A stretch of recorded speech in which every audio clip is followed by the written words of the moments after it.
So for today, we were, focusing on relationship dynamics, but specifically endings and beginnings. And when something ends, like processing that into, what we're looking to create and begin.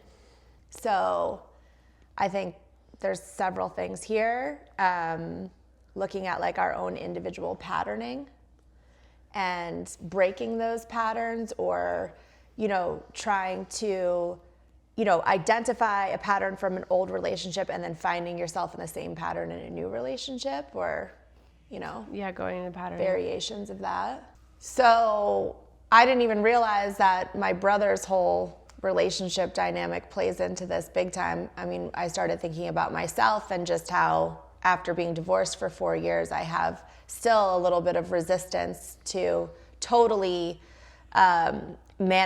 putting all my energy into manifesting something like completely aligned with what I desire.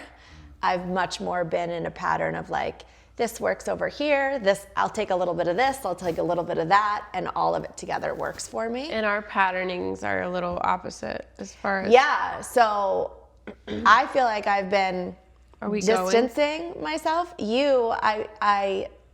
What you reflect back to me or mirror to me is like, you're like, let's go, like I'm ready. Mm-hmm. With slight trepidation. And the truth is somewhere in the middle. Yeah. Yeah. So I guess I'll just share, if really quickly, it was challenging for me to see my brother move into a new relationship so soon after his wife's death. So she passed in May, and granted, this was after a 4-year battle with cancer. So there were many years there where he didn't quite have that relationship the same as it once was. But actually during Hurricane Helene in September, my sister-in-law's death doula, who was one of our family's closest confidants through her dying process, who we all became very close to, they ended up, no power, no electricity, no cell service, and they got together. And it seems like, since have entered into a pretty committed relationship. They're living on the same property. They both have children. They're doing the blended family thing. And I recognized for myself, there was judgment that came up around, my brother and I are very, very close. And I think I'm aware of his patterning and his trauma and his addictions and issues. And there was a part of me that was like, you're moving into this so quickly. You're not facing your shit first.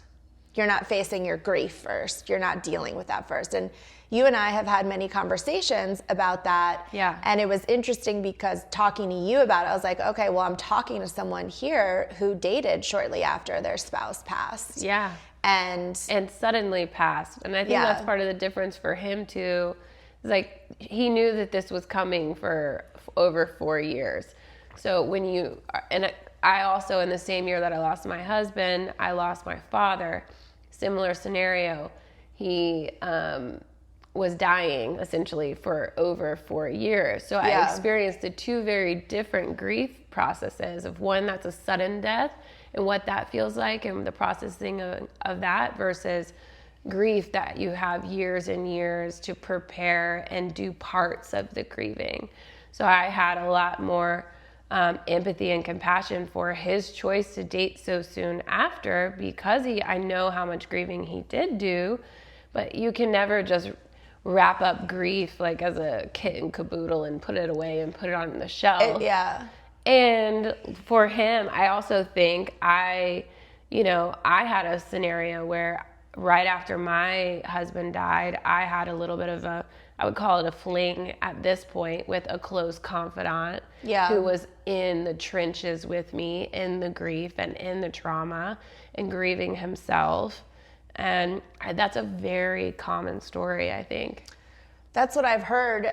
But I think specifically, my judgment and concern came from like, are you giving yourself enough space and time to acknowledge and heal from, because, there wasn't the healthiest dynamic between my brother and his wife. There was a lot of codependency, and there was they were married for 20 years, so there's pain and there's trauma, and my brother really leans on alcohol to cope, and it's been an issue for him. And I'm just like, okay, well, you're just going into another relationship where this is going to rear its ugly head again.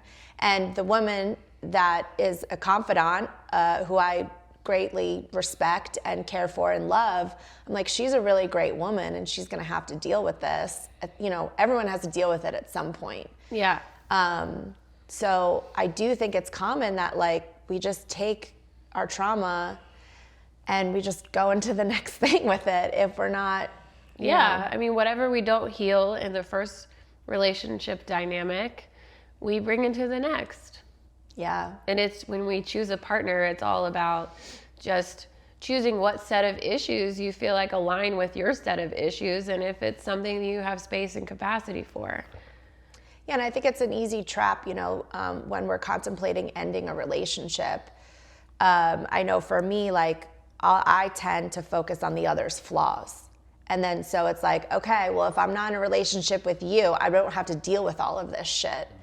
But really, it's mirroring back to me all of the shit that I'm like stuck on and attached to. The other thing, I mean, like for people on a self-development and growth and expansion path, the ending of my second marriage, this was a big thing. Like not everybody, including maybe your brother, is choosing this path, and that's okay. It's not everybody's life purpose, karma, goals, whatever language you want to use.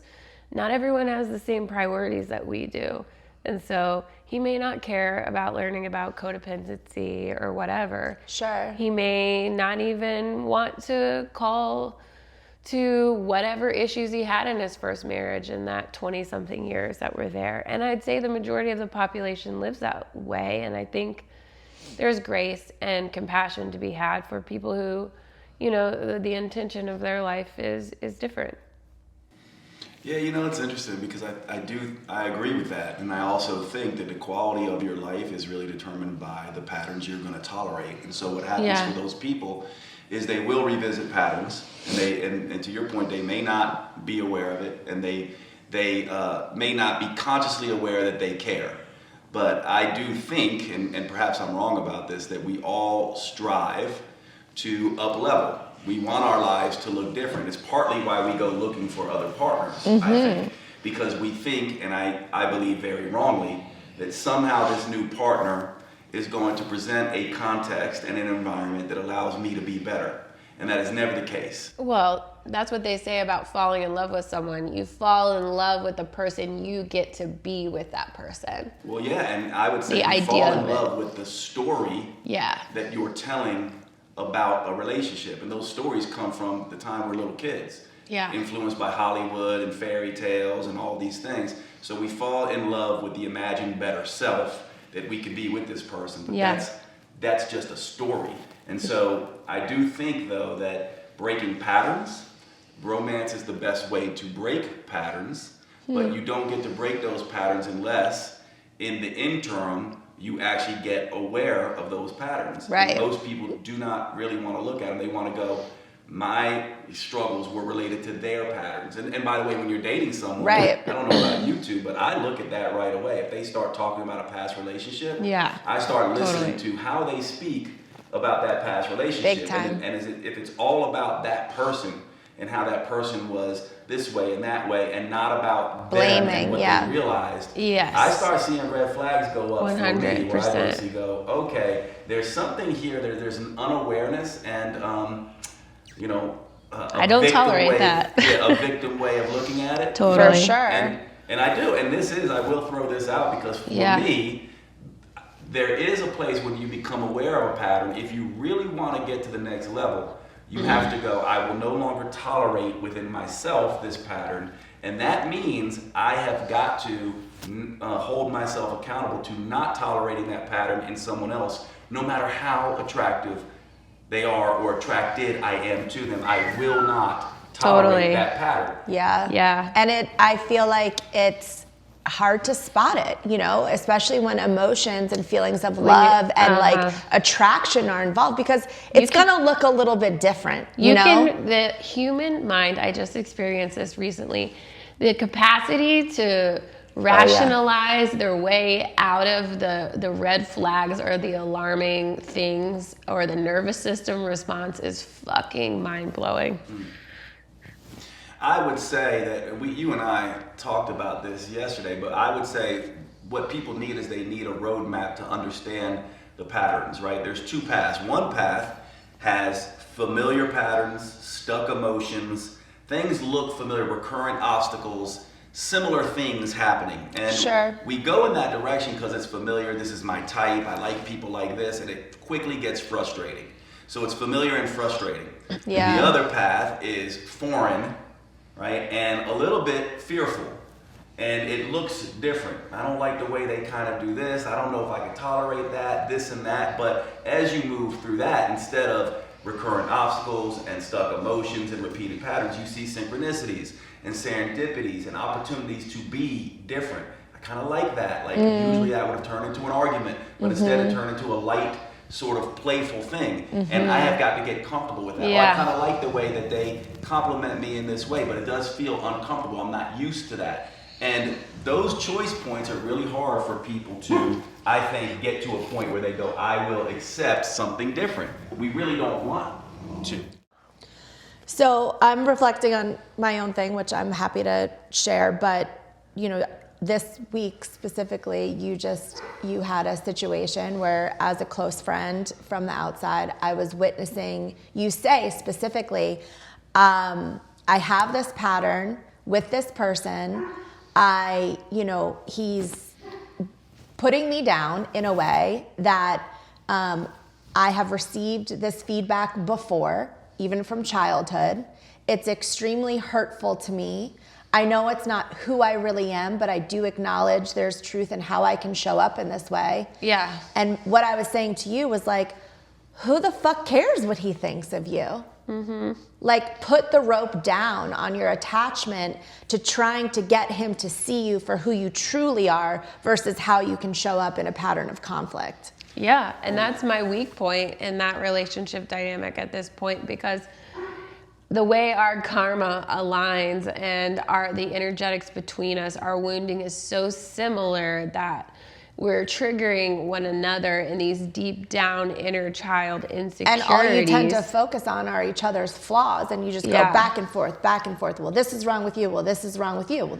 But instead of like really hearing each other, really trying to find resolution, really trying to understand one another. And that's been for me in the post separation part, is like I've had a lot of disappointment and having to adjust my expectations of how it is that we will just slide into peace and happiness and love and acceptance of one another, because I thought when the emotional expectations and needs would shift, that we would just be able to fall into lightness and fun, and all the issues have stayed and remained, and the cycles and the patterning that we had. And he still has this capacity to touch into a base level. Well, it's not base level. My inner child core wound, which comes from my brother, who says, there's something wrong with you. Nobody likes you. And my last partner can really touch into that, because he's always peddling a narrative of what's wrong with me. But it was really nice to be able, when I was talking to you, Erin, after I went through the movement in my own emotional experience, to be able to identify that. And then, ask myself, why am I allowing this person to access that place and talk to my inner child and offer her all the affirmations that she needed and provide the safety that she needed. But that's definitely not a patterning that I'm going to allow the next time around. Yeah, I feel like there's definitely, we seek out these people to help us heal this patterning, but I think we're really the ones where you know, it's our healing journey. It's our responsibility. I don't think we can wait for someone else to come along to reflect back to us. Yeah, I mean, my what pattern we can do about it is that I allowed the space of someone like that who would say that kind of thing to me, and it may not be his intention, but and my major emotional response to it is because of my own stuff. It's not about what he's projecting out. I would say my first husband had less. It was less direct or obvious, but I would still notice that core wound get touched when given feedback or criticism. Yeah. Yeah. I mean, I think if you want to be, you know, if we want to say how to become a next level human, the issue is you have to look at these patterns, and if it's in your sphere of awareness, fault is irrelevant. Sure. All you have to do is go, I have to take responsibility for this. So I would say that you embrace the fact that it's here. I'm seeing this again. Now, I can blame the other person and the context and the environment, or I could go, okay, what is this about? And one of the first things, I have a rule, and I teach this with anyone I deal with in relationships, is never let someone treat you a way you are not or no longer wish to be. Yeah. And so you have to essentially lay that down and say, you do not get to treat me this way, and I will not treat myself this way. So what I always like to do is go, how am I talking to myself in this same way that allows me to tolerate someone else to talk to me in this same way? And so it really is, I love what you say, because I really do find that there is this sort of outward mirroring that happens, and what most people want to do is go, the problem is out there, therefore let me get rid of this and bring something else in, and you will find that pattern again until you go, I will not tolerate this within myself or with others treating me. And so to me, it's an internal thing. And then by the way, right, then there's things like, okay, when something shows up that's nice, to be able to also receive that and go, okay, I need to now, I will allow myself to be treated in the way that I desire to be treated, internally and externally. Yeah. And that happens all in the space between one relationship to the next. And so from my perspective, what people do is they go way too fast into the next relationship when they didn't take the time to really do the work, walking around the house going, no, I'm not going to talk to myself like that. Instead, they want to go right back into talking to someone else about it.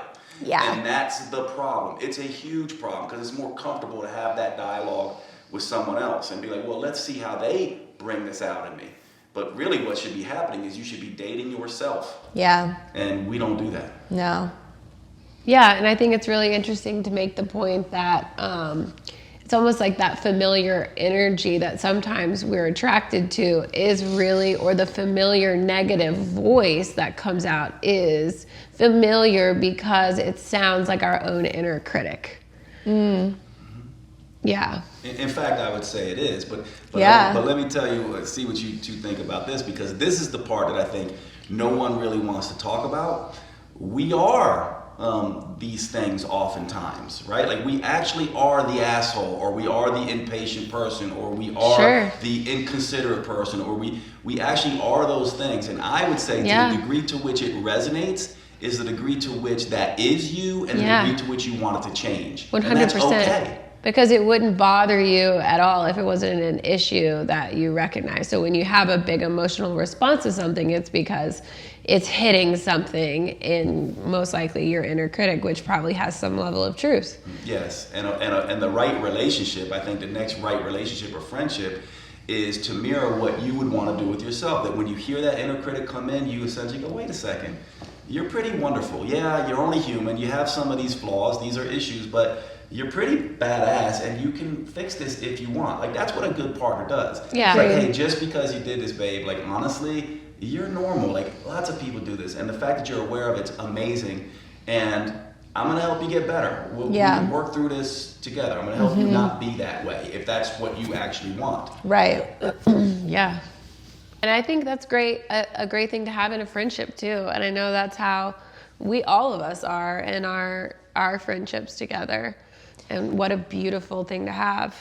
Yeah, it's making me think about like love language, communication styles, and also like when we're in this place of conflict internally, externally. It's like, you know, what do you need right now? Do you need just someone to listen to?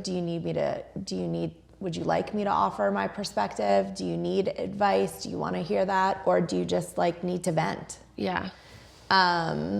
So I think for me, it's been interesting seeing this relationship dynamic I'm in, because there is this familiarity. We've known each other we met 20 years ago. There was probably about a 12 to 15 year ghosting period.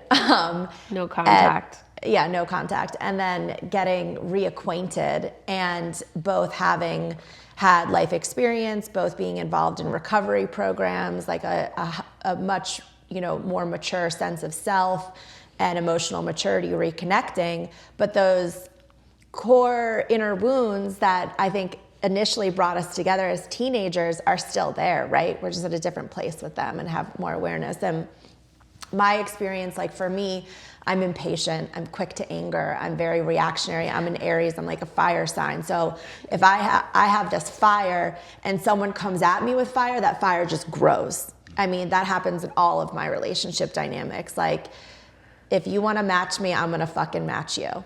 That's just how. So I've noticed with him, because he knows me, he can get right in there with like, he does it really well as a Leo too, and I really have not experienced this with many men, is that he can hold a hard boundary. So if I'm like going off and in my like bitchy, like I will fucking tear you down with my words, he can be like, okay, I'm just gonna let you have a moment. You call me back when you've settled down, or like we can reconvene. Like you're in this and I'm not gonna try to change it. And I'm just like, he won't fight it. It's just like whoosh. Yeah. And then also, you know, when I am, you know, not necessarily in conflict with him or having an issue with him, just in my own, it's like, you know, I think what is really there is like my anger protects me from those vulnerable parts of myself where I don't feel lovable or loved. Yeah. And, you know, in that loving space, it's like fear and control.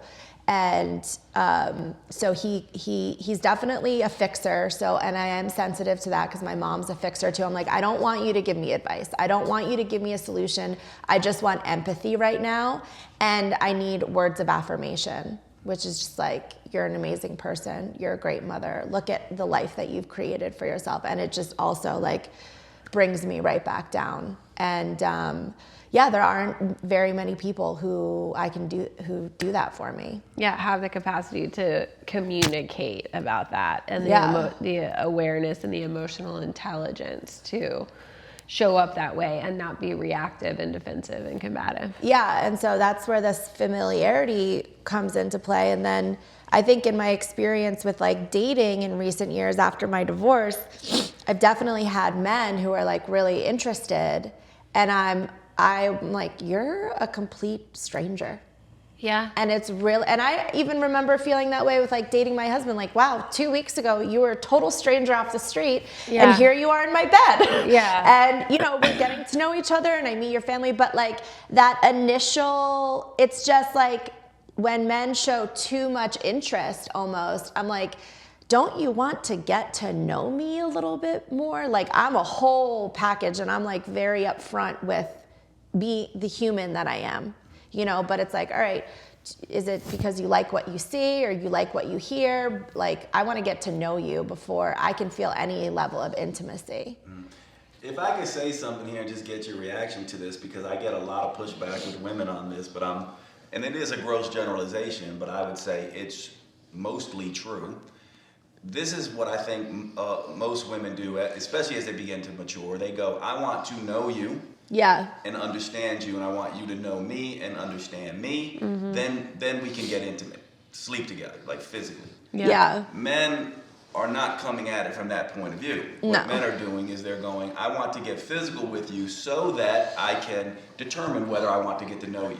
Yeah. We've talked about this. This is a huge disconnect between the way a woman might come at it and the way a man might come at it. And this is why so many women go, I don't know what happened. He was one person, we slept together, and then he's out, you know, and everything changed. And part of it is because he is not opening up until he crosses that boundary, where you've already opened up in order to cross that boundary.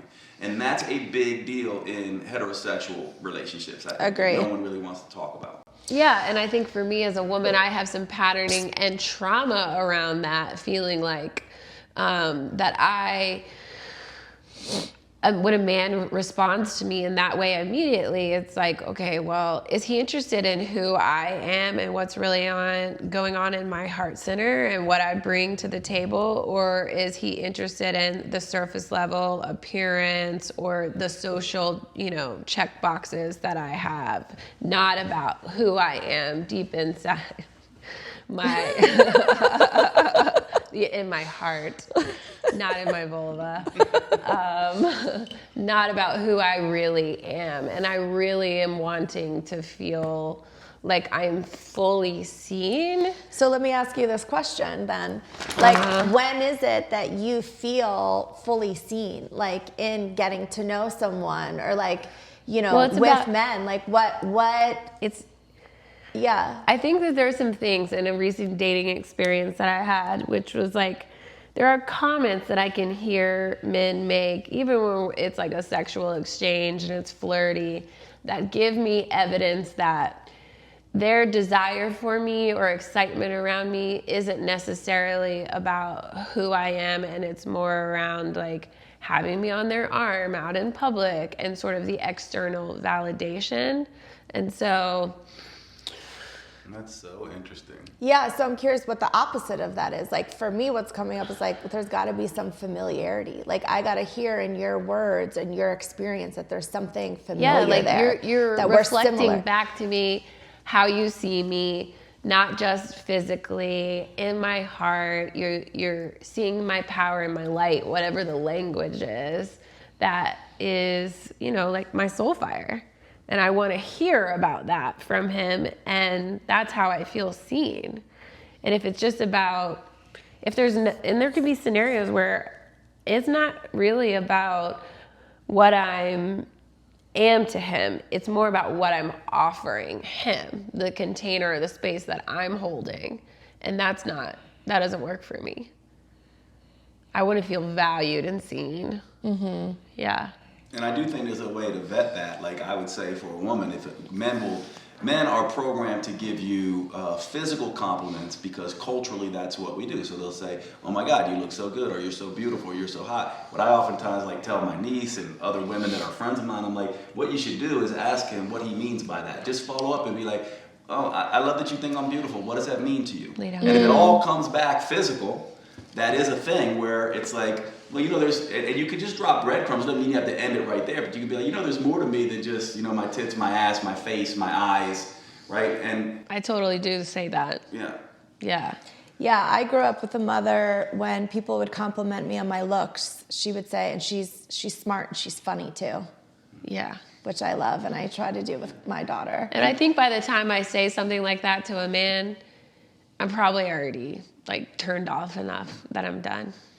Well, and here's the interesting thing. And you'll find people who are really good at this, right? Who are really, really good at this. This is where some of these narcissistic tendencies come. A man who's really good, he'll know, okay, she's probably gotten compliments on her looks over and over again, so I'm going to just compliment her on her. And it's kind of a game. I'm going to compliment her on all the things that are like, oh, you're so artistic, or you're so creative, or I really like, and it's still a game. And so women have to be, aware of that.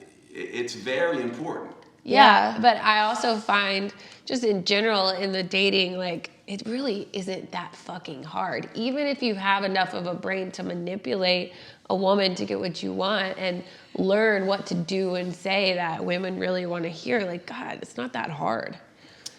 And it's so rare to find. Well, it's so rare to find because, and I think this goes back to your major point for wanting this discussion in the first place, no one wants to take the time alone. They want to rush, and by the way, they don't want to, unconsciously, they will rush into another relationship. So the reason why it's so rare is because no one actually spends the time alone to be like, who am I? What am I proud about myself? What are the things I want to anchor to. And when you do that, you get to a point where you're like, this I can deal with on my own. I can grow on my own in this way.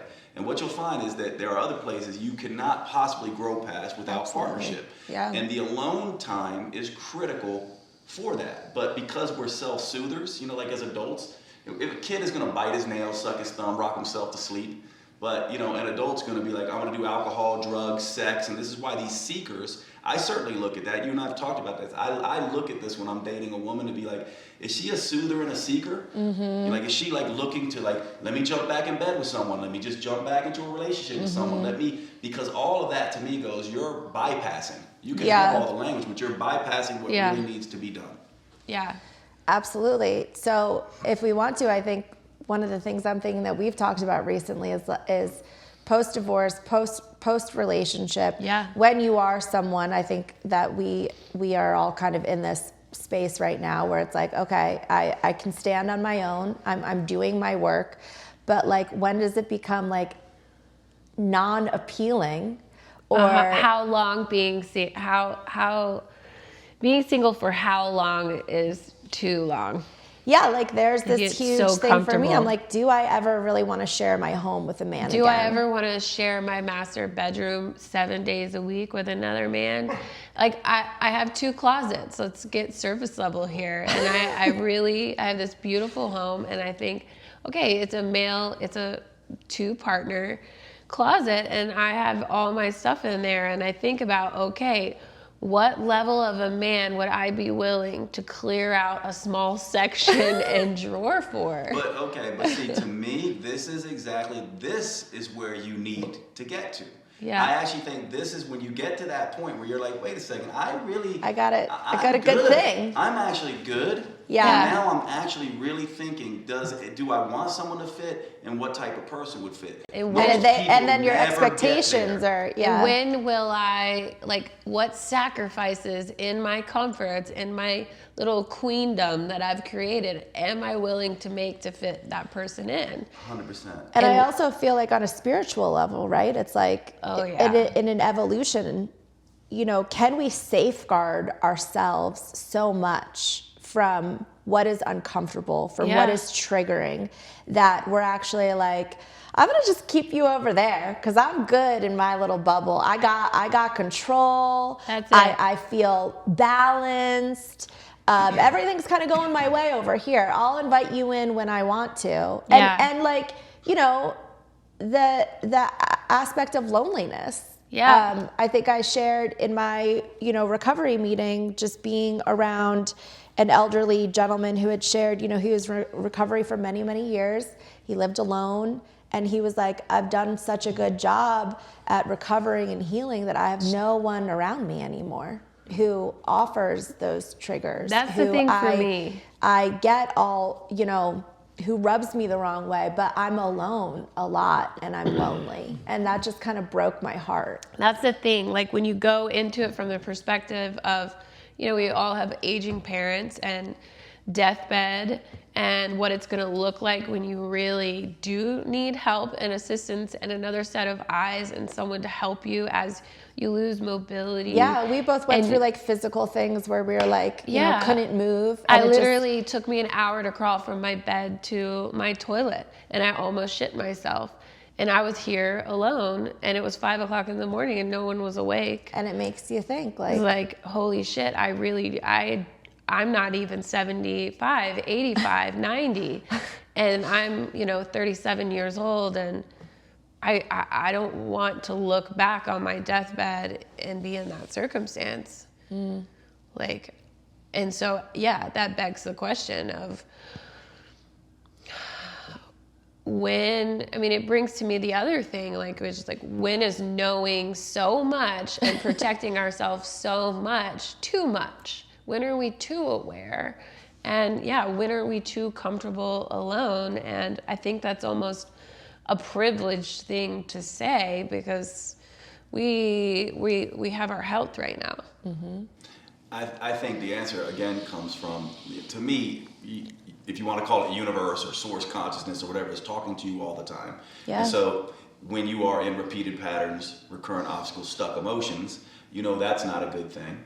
You know it is a good thing when you have signs, synchronicities, new opportunities. But when you're not seeing any of those, you're not seeing repeated patterns, recurrent obstacles, stuck emotions. You're also not seeing new signs, opportunities, synchronicities, serendipities. That's when you know. That's when you know, okay, it's time. Like, I'm not getting any communication from source consciousness or universe at all. I'm not growing. I'm not challenged. I'm not hurt. I'm not struggling, but I'm not growing either. That's when you know. And I do think that our spirit tells us that. Yeah. So to me, when I hear loneliness, what I hear really is lack of growth. Yeah. I hear that I'm not being challenged. I'm not in a place where I feel like, or lack of shared love, or engagement in life. And so to me, once engagement stops, and engagement has one of these two flavors to it, and you're just sitting there in neutral, bland, then you know. But I challenge you on that. Like, I feel lonely in my life at points in time in my day and in my house when I am alone.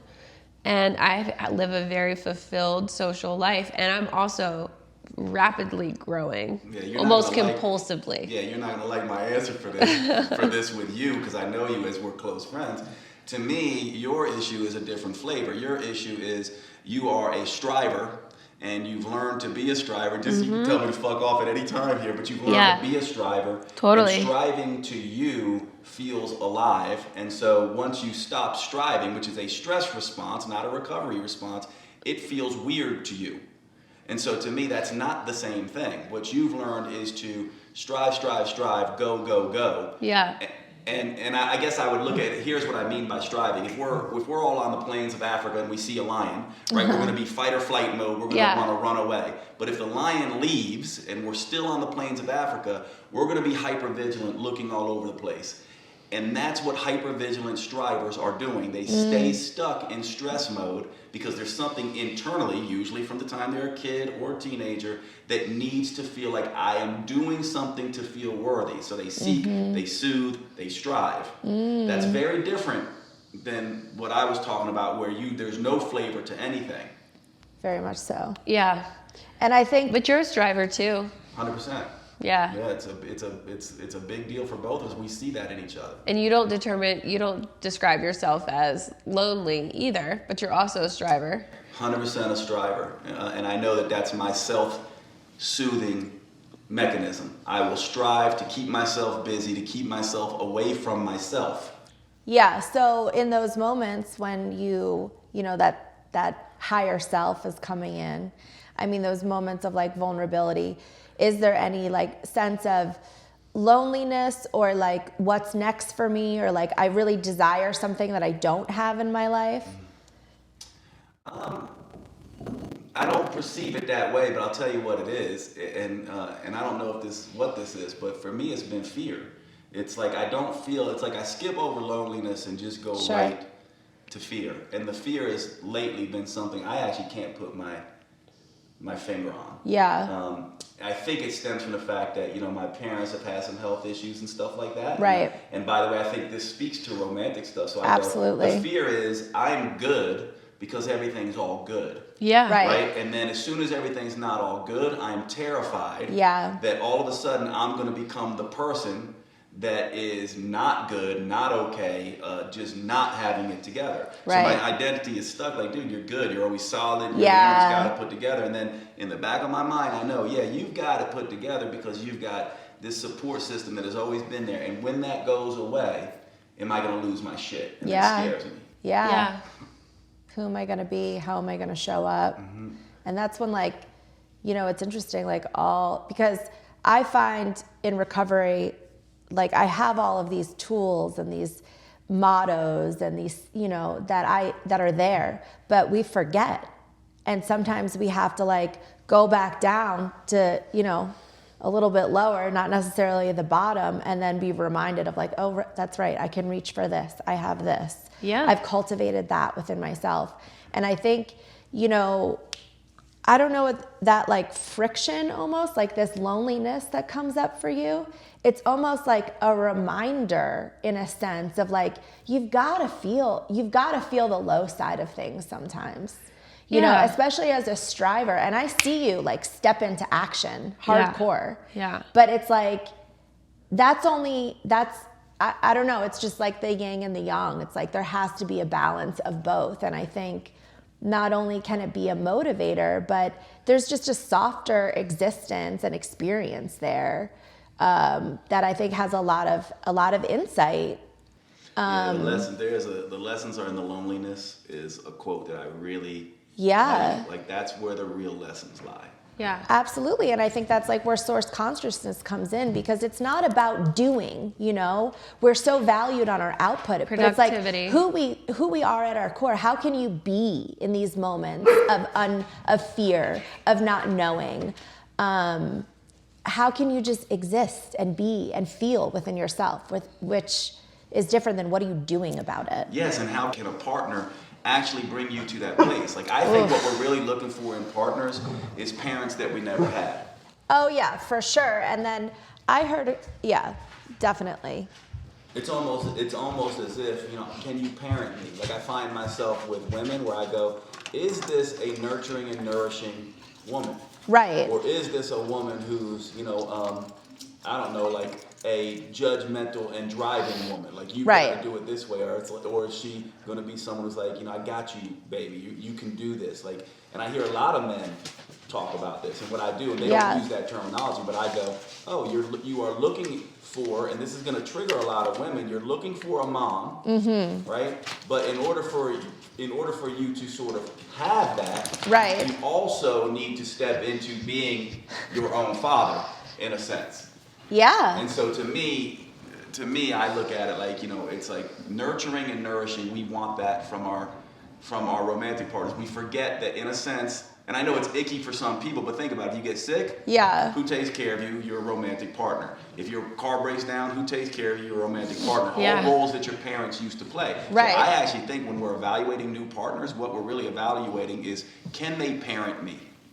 Yeah, 100%. And I think what we were talking about the other day of like men really seeking from women, like, will you offer me, I mean, that unconditional love of like, you know, if I lose everything and have to sleep under a bridge, you're still going to be by my side. That is a very motherly way of like, I love you no matter what, baby. And how do you stay out of the toxic mother-son dynamics? Right. But like, I heard a quote recently about like, you know, why is it that it was something about like why we seek partnership. And it's like, the response was like, we want someone there to witness us. And like almost this evolution. So if you take it like a step further, like when we were children, we didn't really have any control as to how our parents saw us, right? Like we're just like forming and shaping and moving, and we're modeling how they are, and that makes us who we are. But like as fully formed adults in our experience, it's like we really want to be seen for like, I took what you gave me as my parent, and this is how I've evolved with it. And to have a partner step in from also that place of awareness of like their parental experience and parenting themselves, to be like, all right, I'm taking all the shit that I learned from that, and I'm seeing you, I'm witnessing you and all the shit that you've taken from that as well. And like, I'm here to just witness it. I love this because I think the major thing that happens in relationships is a battle of witness, right? It's like, you look at me, no, you look at me, no, you without judgment, no, you, right? And that's what happens. Instead of just going, you know, they're struggling too, and I have to show up for myself and them, and then I have to sit and vet to see if they can do the same. And I have to say, I have to practice this. And I can remember being in my early 30s and first stepping into a women's circle as a mother, and recognizing, you know, that as part of my evolution, but making the conscious decision, I'm not in this circle of women to get like judge you or to give you advice. Yeah. And you know, because I'm a doer, right? So at first I was like, well, what are we going to accomplish and how are we going to be better? But it came to me like, I am here to witness you. And so I almost practice that in my relationships with my girlfriends, because I would love to be in a relationship with a man where it's like, I'm not here to fix you, baby. I'm here to just witness you. Yeah. And like support you. Yes. And I'd love to be here to support you no matter what, but I'm going to fucking witness this. Yeah. And if you don't like what you're seeing, you know, I'm going to tell you that too. I love that. I love that. And you do such a great job of witnessing. Thank you. Yeah. It's a practice because I come from a fixer, and I am a fixer. And very much so. And you know, I can remember like some of my earliest childhood memories, my mom on the phone with her girlfriends and me like playing as a kid, and she'd be like, well, this is what you got to do about this and this, you know, she's like that. Yeah. She goes right for it. And it's been a lesson in my adulthood to learn empathy and to ask questions. Yeah. And to realize what is coming up for me that makes me uncomfortable, that makes me want to control, to like fix you and change the situation versus like just bear witness. And I love learning that about you so that I can continue to strive to offer you that. You little striver. In our friendship. Yeah. Yeah. So, I mean, I guess to circle it back as into transitioning out of relationship dynamics and sitting at that place of, okay, when is the time and how do I select and identify this partner and not repeat the pattern? I mean, where are you at, Jade, in your past relationship and whatever your patterning is and what's come up for you? Yeah, I mean, I think the way you do it, right, is you have all these experiences. There's a history there. And you look and you go, what have I done and been that has been on repeat in every relationship? Yeah. So I think step one is just go, I'm not going to make it about the women that I've been with. I'm going to make it about how have I been. And for me, where I'm at is it's really what I've recognized is it's what I tolerate, right? It's literally what kind of things I will tolerate within myself. And then what will I tolerate in the relationship? So I would say, you know, in my last most recent relationship, I definitely tolerated that. I found myself again in a mentor kind of mentee relationship, which I tend to do, and that's on me, based on choices. It's your patterning. That's my patterning. So then I have to look and go, okay, so now I don't want to be in a mentor-mentee type of relationship, which means I have to step in with, you know, a woman and look around for women who can teach me. Yeah. And that's unfamiliar. That's the foreign. Right? That's the foreign and more fearful piece. So I'm like, okay, so now I have to allow this woman to teach me. I have to learn to shut up a little bit more. I have to learn not to be dad and let her be mom, because my default is be dad. Right? If in the parenting realm, and that's the next step. So then I start, and there's a couple things you can't tolerate within that too, right? Because you go, you define for me. I go, I want an evolved, emotionally mature person. So you and I have talked about this. I'm like, no seekers, no soothers, no people who are bypassing, and nobody who's looking to me to give them all the answers, that they can, show up and have real discussions with me. And I need to do that within myself, where I'm like, okay, and I need to sit back and allow them to do that. And I need to learn how to receive more. Right? And so that's where I'm at, right? And that's work, right? It's like, and by the way, and here's where you start doing it. I'm doing it with all my friends now, like with my guy friends and everyone. I'm like, okay, I'm going to receive. I'm not going to be the first one to throw down my credit card at the meal, especially when I'm with people who don't typically do that, right? Or I'm going to be like, we're splitting this, right? Or whatever. It's just simple things, or someone gives me a compliment, and I receive that. Like things that and that translates over, these small little things translate over into the relationship. But I think the biggest thing is what you will and will not tolerate within yourself and other people. And it's not a judgment. It's not like you are this way. It's just like, I see that energy. I've been there and done that. My fault, but no. Yeah.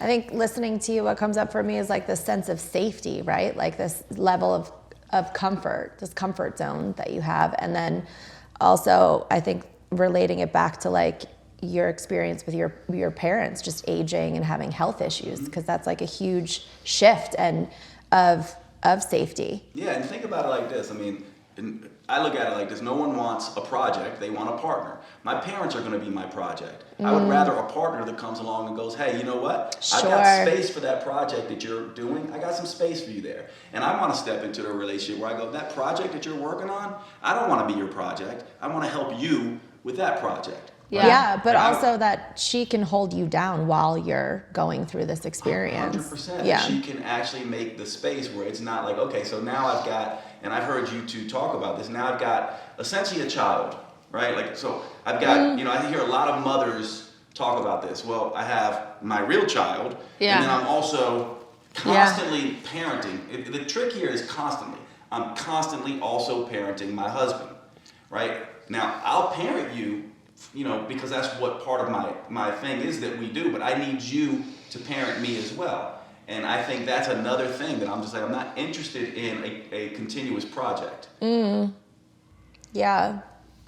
Parentifying our partners, I mean, that's an interesting concept to me. Like, what feels, because when I think of parenting, it's like you're providing and nurturing, but you're specifically taking care of your child's basic needs, and then letting them go off into the world and thrive. So like, what does that look like? And I'm just questioning what feels good to me in that sense. Like, yeah, it feels really good for me to have a man be like, let me make you food. Like, let me make you a cup of coffee in the morning. But like, I don't want you like all up in my, like, what are you doing today? Did you get your homework done? So I'm just thinking about it that way. What feels the best is the emotional stuff, right? Sure. Like when you're going through an emotional thing, the thing that people make the mistake of is what we do is we hijack emotional spaces. Yeah. We'll hijack it with someone has an emotional response, and we'll come over the top with our emotional response. Yeah. Or we'll hijack the room with our hypervigilance, or we'll hijack the room with our needs. And to me, this is where things start to go sideways in relationships. And I think you have to go, I'm not going to tolerate you hijacking the emotional space. And a parent is very diligent with their kids about, you don't get to hijack the emotional space. Right? But that's what we do with our kids. It's one of the core rules we teach our kids because it's the first. I may not be doing it very well.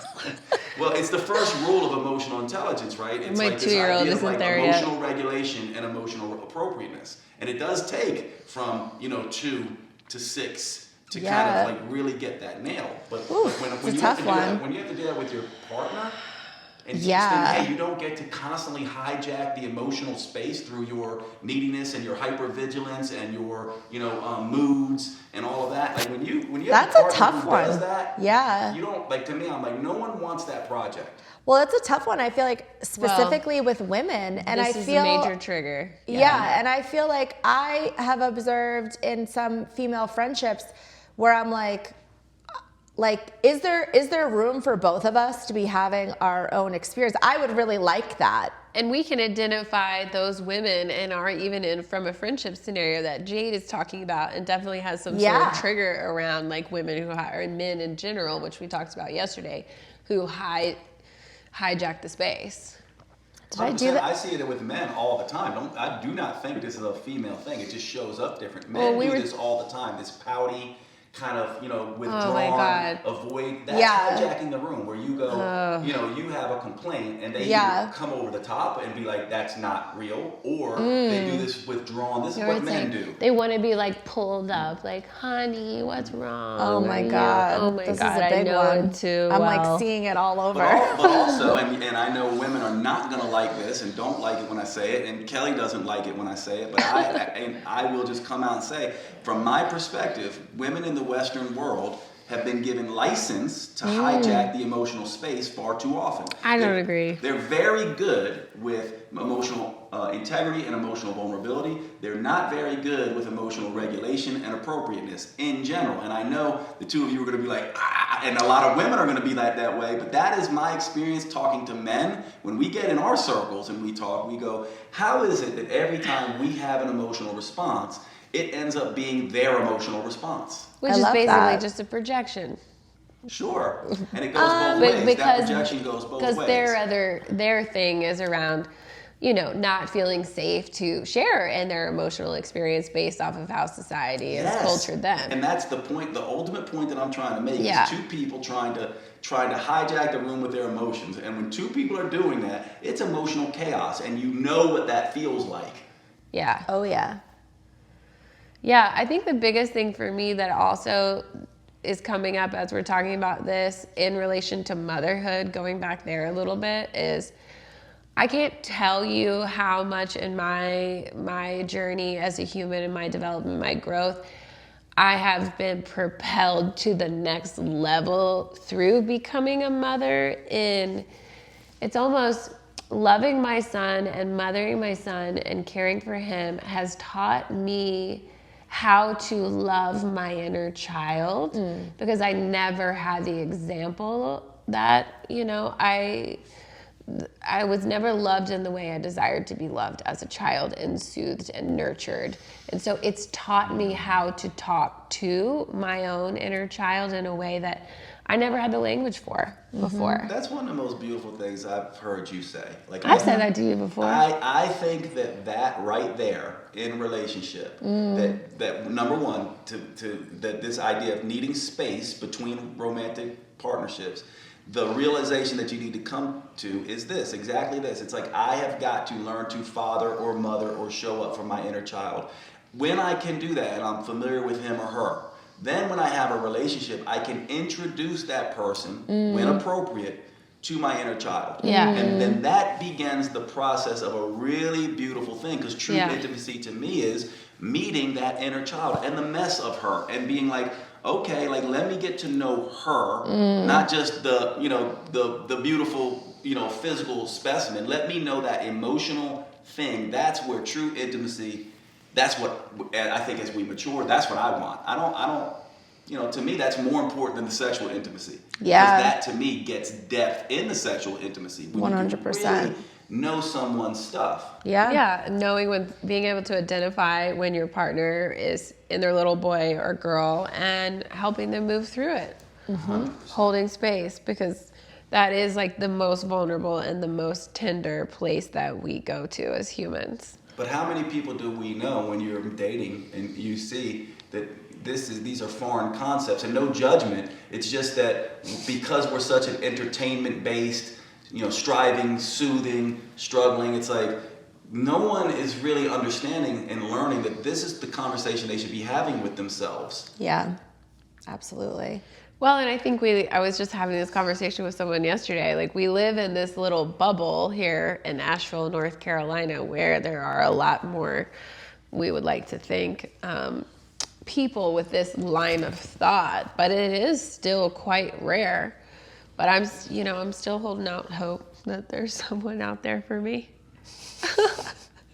Yeah. I think we all are. Yeah. I think that's just normal. We would love to have, who wouldn't want that at all? I just think you also have to get to a place where it's a choice, not a need. Yeah. And I think that there's not one person. Oh, it's not sure. like this one that we're waiting on. It's like, here I am. Well, that's a whole other conversation. I'm the one I've been waiting for. I think we set ourselves up for failure if we go, this has to last. Because we grow to different places. And sometimes the person that you're with is not going to grow you to that next space if you are a growth-oriented person. Now, there are plenty of contentment-oriented people, and I don't judge that either. People who just, I just want to be content in a relationship and have my person. Know that well. But if you're a growth-oriented person, that's another thing. It's a hard kind of... It's a major value. Yeah. That's definitely has to be in alignment. Yeah, I think a lot of growth-oriented people end up being serial monogamous, not on purpose, but just because they're like, okay, time to get to the next level, and their partners oftentimes aren't willing to go there. Yeah, and that begs the question of, which we need to wrap up here, but can you ever be, and I'm asking myself this, too growth-oriented? Yes. No question. If you're not coming from a place of like self-love and acceptance, 100%. Yes, too growth-oriented is, again, the striving mindset. It's like they strive. How can you be growth-oriented and not be coming from a self-love place? Well, that wasn't what did I say, self-love? Because what I'm thinking. I did. Oh, you did. Yeah. Okay.